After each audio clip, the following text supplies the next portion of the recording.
march is an opportunity for the community to come together and help. A press conference held for the Finogi March featuring a diverse panel of endorsers. March organizers working overtime on their messaging in the hopes that the march will draw big numbers.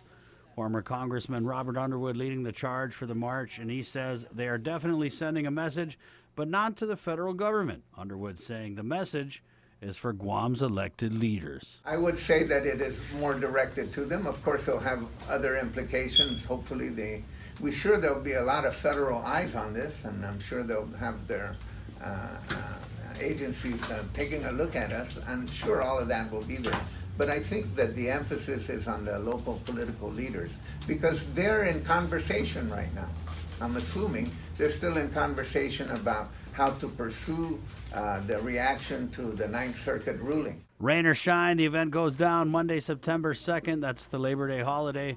The march at 9 a.m. and runs from Adelup to the federal courthouse on Marine Drive. A panel of march organizers included several persons who aren't native inhabitants, with longtime local hiking and historic preservation advocate Dave Lotz saying CHamoru self-determination can close the book on unresolved political issues for Guam's indigenous people. I just think it's recognizing basic human rights and the fact that the sovereignty of the Chamorro people of Guam has not been extinguished nor recognized by the federal government. Self-determination is a method towards equality for all.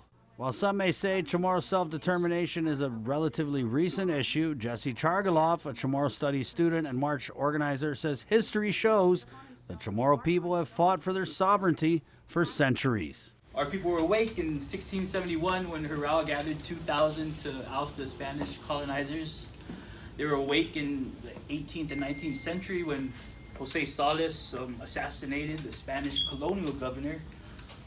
We've been awake, since the beginning of the 20th century when we petitioned the Congress to gain more rights and the establishment of the Guam Congress to get more rights on Guam, and then with the walkout of 1949, the Guam Congress walkout, when we wanted to oust the naval government and have some kind of say, as civilians, and then throughout the 60s, 70s, and 80s, we were awake to this issue, and we've been fighting for it for a long time. And then even just in the past few years, with Angel Santos, he fought for this, and then Julian Uggan, he's fought for this tirelessly. For Guam's News Network, Chris Barnett reports.